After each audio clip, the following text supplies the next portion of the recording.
Selamat pagi, selamat bertemu kembali dengan anak didik kami yang tersayang. Kita lanjutkan materi pelajaran sosiologi kita pada pagi hari ini. Kita akan membahas bagian yang kedua dari bentuk-bentuk perubahan sosial yang berdasarkan cepat lambatnya.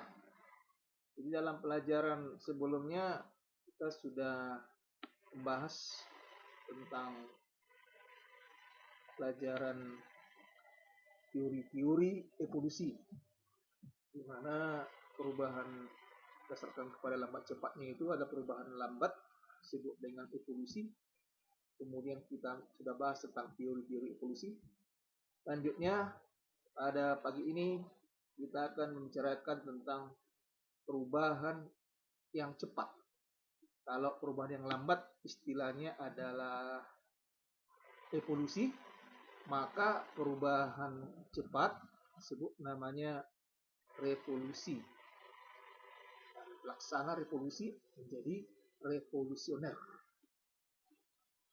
Perubahan ataupun pergantian secara cepat terhadap berbagai aspek kehidupan yang penting.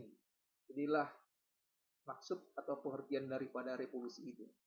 Perubahan pergantian secara cepat terhadap berbagai aspek kehidupan yang penting.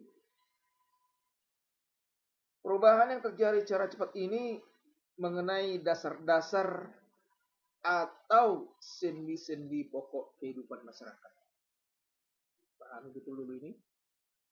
Dasar-dasar atau sendi-sendi pokok kehidupan masyarakat.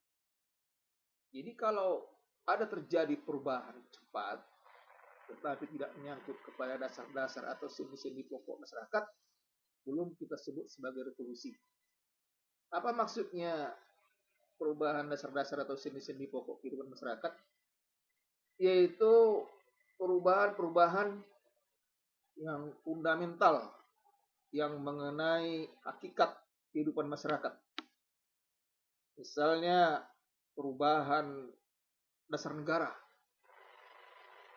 perubahan pada sistem pemerintahan, atau perubahan pada alat teknologi. Nah, ini yang paling jelas sekali, apalagi pada masa sekarang ini. Perubahan teknologi, komunikasi, transportasi, dan sebagainya. Itu semua merupakan dasar-dasar atau sendi-sendi pokok kehidupan masyarakat.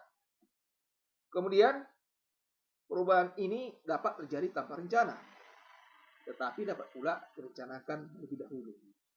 Bisa tanpa rencana, perubahan itu bisa pula tanpa tidak direncanakan.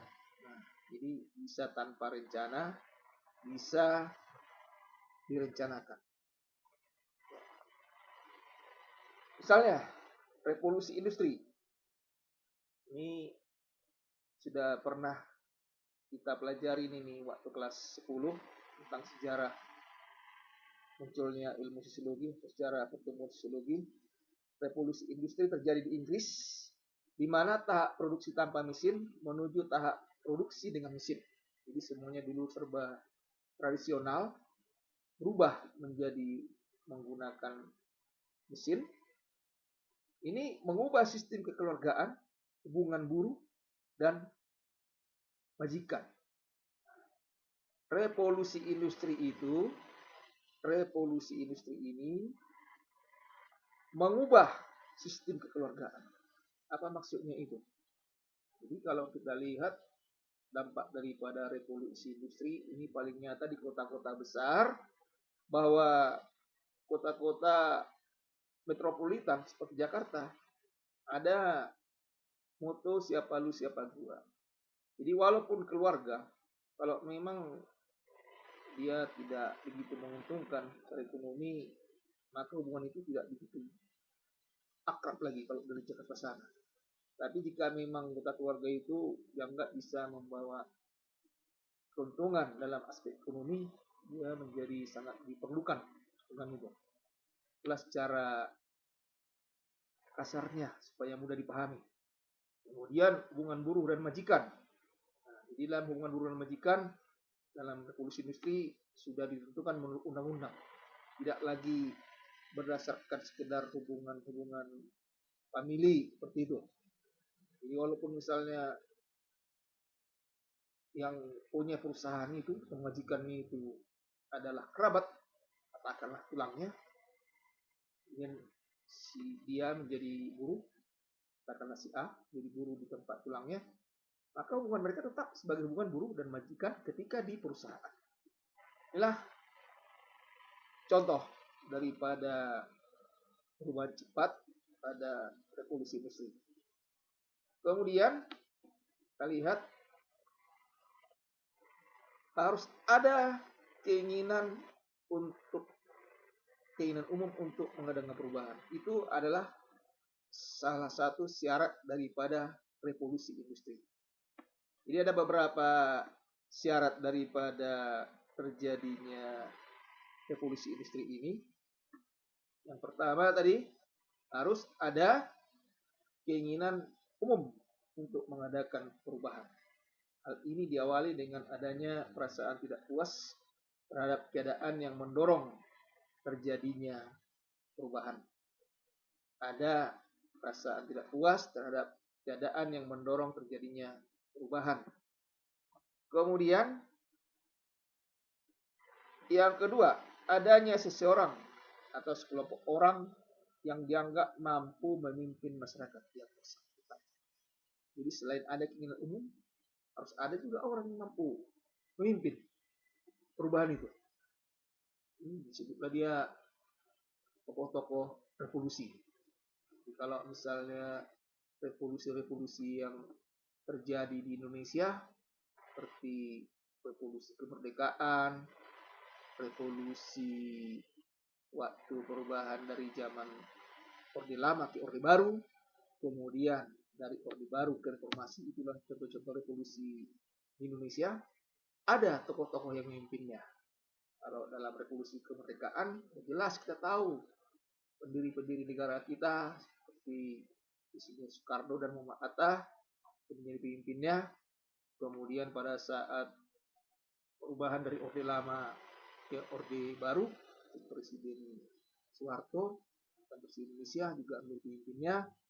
Lalu perubahan dari revolusi waktu Orde Baru ke reformasi, kita mengenal beberapa tokoh seperti Gus Dur yang sudah almarhum, Megawati Soekarno Putri,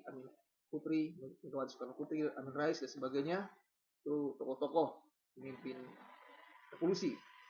Kemudian yang ketiga, pemimpin tersebut mampu menampung keinginan dan aspirasi warga yang dirumuskan ke dalam program perubahan. Jadi pemimpin tersebut mampu menampung keinginan dan aspirasi warga yang dirumuskan ke dalam program perubahan. Jadi seperti dalam reformasi Indonesia, ada beberapa poin yang dituntut oleh warga untuk diadakan perubahan, misalnya seperti otonomi daerah, yang ternyata sudah berlangsung, itu juga dirumuskan ke dalam program perubahan, dan itu sudah dibuat undang-undangnya. Kemudian tentang sistem pemilihan langsung, baik presiden maupun kepala daerah, juga sudah diundangkan. Itulah maksudnya bahwa pemimpin tersebut mampu menampung keinginan dan aspirasi warga. Jadi aspirasi warga ini dibawakan oleh pemimpin ke dalam sidang DPR misalnya untuk dirumuskan dalam program perubahan. Itu syarat terjadinya revolusi. Yang ketiga. Kemudian yang keempat, pemimpin tersebut mampu menunjukkan tujuan secara konkret dan dapat dilihat oleh masyarakat, serta tujuan yang abstrak.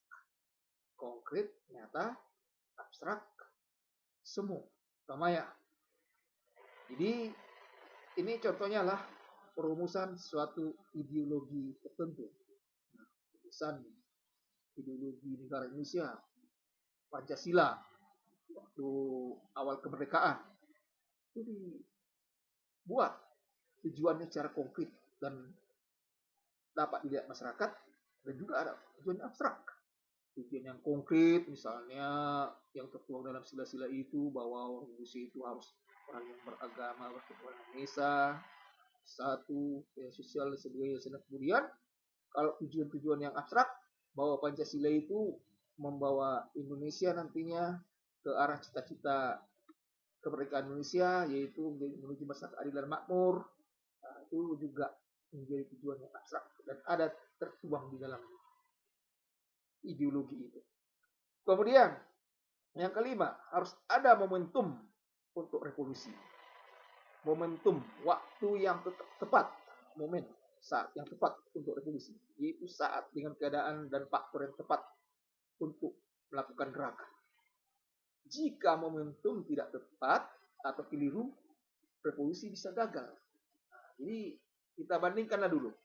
Pada saat Indonesia merdeka itu momentumnya adalah ketika Jepang telah bertekuk lutut kepada sekutu, dibom kota Jepang, Nagasaki dan Hiroshima, sehingga terjadi keadaan di mana Jepang menjadi lemah. Itu menjadi momentum yang bagus untuk Indonesia untuk mewujudkan kemerdekaan Indonesia. Jadi Nagasaki, Hiroshima itu dibom tanggal 6 dan 8 Agustus, Indonesia merdeka tanggal 13 Agustus. Itu momentum yang tepat. Tapi kalau tidak tepat momentumnya, bisa kita lihat misalnya gerakan-gerakan yang dilakukan oleh pemerintah Indonesia, itu karena momentumnya tidak tepat, maka gagal mereka. Ada pemberontakan yang dilakukan oleh kelompok separatis tertentu, dan momentumnya tidak tepat, gagal. Nah, jadi ini penting dipahami bahwa momentum harus tepat supaya terjadi revolusi.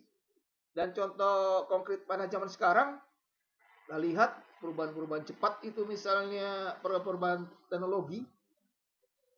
Sekarang ini momentum yang tepat mengembangkan teknologi komunikasi seperti handphone yang memang sudah sangat dibutuhkan oleh masyarakat, sehingga masyarakat bisa berkomunikasi lebih cepat, lebih luas, dan bisa menjelajahi dunia secara maya. Ini saat yang tepat. Maka revolusi dalam alat komunikasi sudah terjadi saat ini. Kita ketahui alat komunikasi seperti handphone, kemudian komputer dengan internet menjadi kebutuhan yang sangat penting. Itulah syarat-syarat terjadinya revolusi. Jadi sekali lagi dilihat dari cepat lambatnya perubahan itu, ada perubahan lambat dan perubahan cepat.